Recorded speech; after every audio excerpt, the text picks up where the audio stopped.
एणिकी राज्य में ओडिया भाषा रे हेबो समस्त सरकारी कार्य।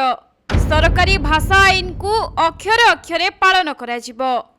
ओडिया भाषार व्यापक व्यवहार को सहज सरल और सुगम करा जिवो। ओडिशार अस्मिता को रक्षा करिबार प्रतिश्रुति देई निर्वाचनर बैतरणी को पार करिथिला बीजेपी। आउ आज ए दिगरे प्रथम पदक्षेप उठाइछि। आज मुख्यमंत्री सूचना दैछन्ती ओडिया रे हेबो सरकारी काम। ओडिया भाषार प्रचार प्रसार पई कमिशन गठन हेबो। ओडिया भाषा प्रतिष्ठानर पुनर्गठन करा जिवो।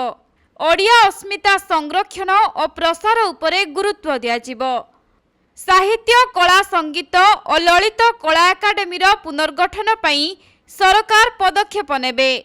प्रति जिल्लार कला और संस्कृति को प्रोत्साहन दिया जिवो।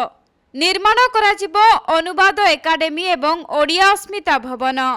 आजिठु विधिबद्ध भावे मुख्यमंत्री मोहन माझी सचिवालय रे कार्य आरंभ करिथिबा बेले प्रथमे मुंडिया मारी भितर को प्रवेश करिथिले एवं पूजार्चना करी तृतीय महला रे मुख्यमंत्री कार्यालय रे प्रवेश करिथिले। जेउ चेम्बर रे पूर्वतन मुख्यमंत्री नवीन पट्टनायक बसुथिले सही चेम्बर रे आज बसिछंती मोहन माझी। एही अवसर रे से ओडिया अस्मिता प्रसंग रे अनेक गुरुत्वपूर्ण निष्पत्ति नैछंती।